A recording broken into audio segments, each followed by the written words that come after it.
Merhabalar. SQL'i kurduk. SQL ekranı tanıtmadan önce sizlere benim tavsiye edeceğim bazı ayarlamalardan bahsetmek istiyorum. Bu ayarlamalar kullandıkça işinizi kolaylaştıracak araçlar. Ben tecrübelerime dayanarak size tavsiye edeceğim. Birincisi bir sorgu açalım.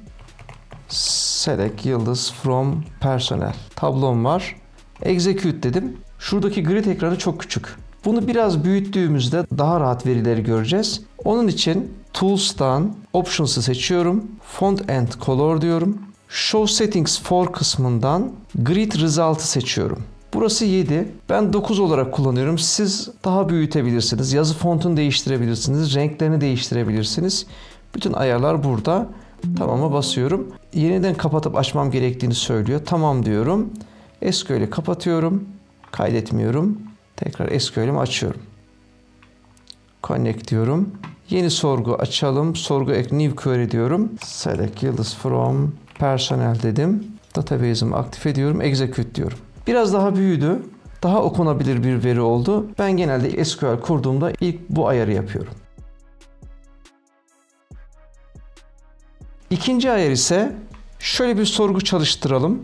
Ve bana 797. satırda hata olduğunu söylüyor. Ama benim satır numarası olmadığı için hangi satırda hata var bunu anlayamayabilirim. Bunun için satır numaraları eklemenizi tavsiye ederim. Bütün ayarları genelde Tools Options'tan yapacağız. Yeri şurası. Gene Tools'tan Options diyorum. Text Editor'dan All Language'den General'i seçiyorum. Burada bakın Line Number var. Bunu aktif ediyorum. Tamam'a basıyorum. Satır numaralarım burada belirdi. Hata numarasını gördüğümde hangi satırda hata var burayla eşleştirerek görebileceğiz.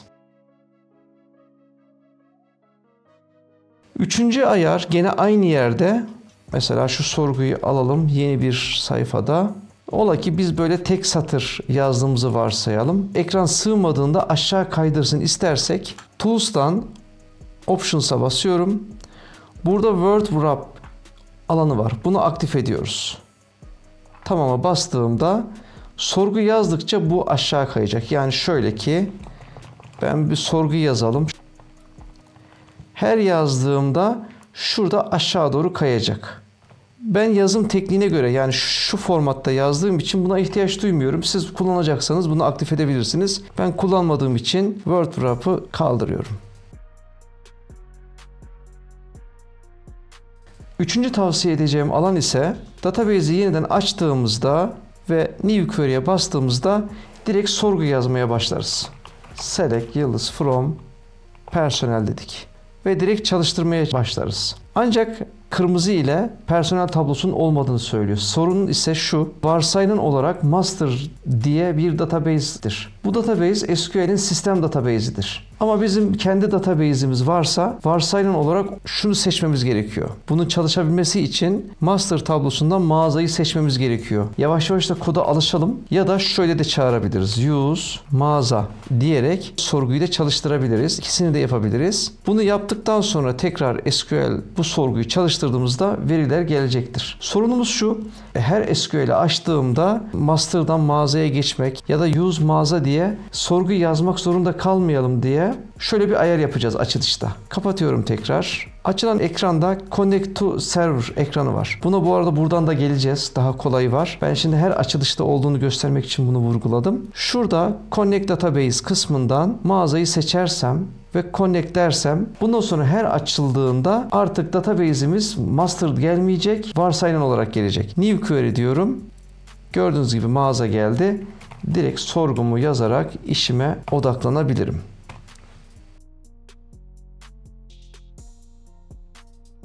Bir diğer tavsiye edeceğim ayar ise canlı bir database'i işletiyorsunuz ve bir de test database'imiz var. Bütün kolonlara aynı, veri tipleri her şeyi aynı, verisi de aynı olabilir. Ama test database'inde gerekli çalışmalar yapıyorsunuz, sonra canlıya alıyorsunuz. Sürekli bu şekilde çalışmanız olduğunu düşünün. Şöyle bir risk var. Benim yazdığım sorguyu canlıda çalıştırmamam gerekiyor, testte çalıştırmam gerekiyor önce. Ama yanlışlıkla canlıda çalıştırdığınızı düşünün.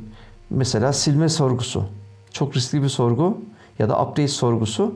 Bu riski önüne geçmek için SQL'de bir yerde küçük bir ayar yapıyoruz. Onu tavsiye edeceğim size. Şöyle ki kapatalım. Bunu da disconnect diyelim. Biraz önce ekran gelmişti ya, Database Engine dediğimde şu ekran, her seferinde açıp kapatmayın, buradan göstermek istiyorum. Aynı ekran geldi. Ne demiştik biraz önce?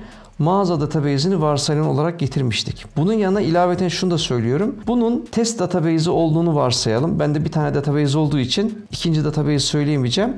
Şurada Use Custom Color diye bir yer var. Buradan select diyerek, bunu tekrar söyleyeyim. Burası test database'i olduğunu varsayalım. Bunu yeşil seçeceğim. Şu daha belirgin bir, şu yeşili yapalım. Yeşili seçtim. Test database'in Windows Authentication'a giriş olsun ve connect diyelim. Ve database'im açıldı. Buradan da yapabilirim. Şuradan da new query diyebilirim. İki ayrı database olduğu için buradaki sorguyu çalıştıracağım. New query dedim. Aşağıda yeşil bir bar oluştu. Yani ben diyorum ki yeşil alandayım. Select from personel alanı benim test database'im. Nereden biliyorum? Yeşil bar var burada. Güvenli alandayım. Canlı database içinde tekrar bir connection oluşturalım. Burada da buranın canlı database olduğunu varsayalım. Bu sefer şuradaki ayarlarda farklı olsun diye SH kullanıcısına giriş yapayım. Bakın buradaki ayarlar değişti. Buradan database'i değiştirebiliyorum. Yani şuradaki authentication değiştirerek ayarlar değişmiş oldu. Use Custom Color diyerek bu sefer kırmızıyı seçiyorum. Yani canlı database, dikkat etmem gerektiğini düşünerek connection diyorum. Sağ tuş New Query dediğimde bu database'deki sorguları çalıştıracağım. Gördüğünüz gibi burada kırmızı bir bar oluştu. Yani ben artık canlı database'de çalıştığımın bir emaresi olarak dikkat edeceğim alan olduğunu düşünebilirim. Buradayken yeşil bar, yani test database'i, burası canlı database olarak ayıracağımız bir yöntem, tavsiye ederim. Bunu da kullanabilirsiniz. Diğer tavsiye edeceğim kısım ise birçok sorgu yazıyorsunuz. Bir anda elektrik gittiğini varsayın. Yazdığınız sorgular var. Kaydetmediğinizde bütün verileriniz gider. Bütün sorgularınız gider. Bunu bir yerden ayarını yapacağız. Genelde 5 dakikayla sınırlı. 5 dakika şu işe yarıyor. 5 dakika öncesinden kaydetmediğiniz verileri kurtarabiliyorsunuz varsayılan olarak. Ama biz bunu 1 dakikaya çekelim. 1 dakikalık veriniz kaybolmuş olacak. 1 ya da siz 2 dakikada yapabilirsiniz. Bunun yerini göstermek istiyorum. Tools'tan Options'ı seçiyorum. Environment'tan Auto Recover'ı seçiyorum. Burası varsayılan olarak 5 dakika. 1 dakikaya çekiyoruz ve tamam diyorum. Şimdi hemen testini yapalım. Bu çalışacak mı gerçekten? Bütün ekranlarımı kapatalım. Bu sorgunun altına SQL ekranını tanıyoruz yazdım ve saat 02.33. 1 dakika beklemem gerekiyor. 1 dakika bekledikten sonra tekrar test edeceğiz. Ben kaydı ilerlettim. 1 dakika bekledik. Şimdi elektrik kesinti senaryosunu yapmak için Ctrl Shift Escape'e basıyorum ve SQL Server'ı beklenmedik bir şekilde görevini sonlandırıyorum. Ve şu anda 1 dakikalık o yazdığım verinin tekrar kurtarmamı bekliyorum. SQL Server Management'ı tekrar açalım. Şu ekran geliyor karşımıza aniden kapattığım için. Bir dosya kurtardım diyor. Recover Select Files dediğimde kaydetmemiştim. Onu tekrar vurgulamak istiyorum. Evet, şuradaki yazdığım SQL ekranı tanıyoruz kısmı aktif oldu. Bu da bilginiz olsun. Burayı 1 dakikaya çekerseniz ileride böyle bir durumda pişman olmazsınız. Beni anarsınız. Diğer tavsiye edeceğim alan ise çıkardığımız sorguyu bir Excel dosyası olarak kaydetmek isteyebiliriz. Genelde CSV olarak kaydeder. Sorgunun üzerindeyken sağ tuş Save Result As diyoruz. TXT ya da CSV formatında kaydetmemiz olanak sağlıyor. Masa üstüne ben test diye kaydedersem tamam dedim. Excel'i açtığımda kaydeden Excel'i başlıkların gelmediğini göreceksiniz. Buraya başlıkları eklemek için şöyle bir ayar yapmamız gerekiyor. Bunu benim blog sayfasından da doküman olarak görebilirsiniz. Tools'tan Options'a geliyorum gene aynı ekranda. Query Result SQL Server Result to Grid diye bir alan var. Şu alan Include Column Header When Copy or Saving the Results diye bir alan var. Burayı aktif ediyorum. Tamam diyorum. Tekrar kapatıp açacağım.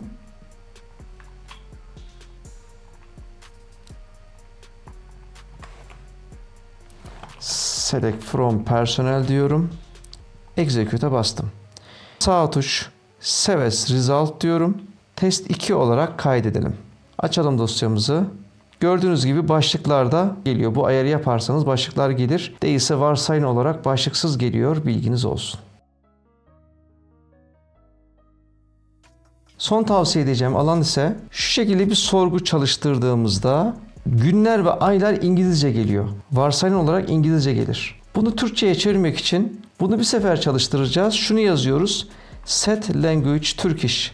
Execute dediğimde dil ayarları artık Türkçe olarak çalışmış oldu. Tekrar bu sorguyu çalıştırırsam artık günler pazartesi, salı, Temmuz, Aralık şeklinde gelmeye başlayacaktır. Bunu eski haline getirmek için tersini yazabilirsiniz. Bunu aktif ederseniz de bu sefer İngilizce yaptı. Buraya gelerek İngilizce halinde görebilirsiniz. Genelde ben bunu Türkçe kullanıyorum. Evet arkadaşlar, buraya kadar tavsiye ettiğim benim aklıma gelen ayarları size göstermiş oldum. Bir sonraki videoda SQL ekranındaki araçları tanıyacağız. New Query nedir? Object Explorer alanı nedir? Buraları konuşacağız. Ekranı biraz tanıyacağız. Ondan sonra yavaş yavaş sorgulara geçeceğiz. Bir sonraki eğitimde görüşmek üzere.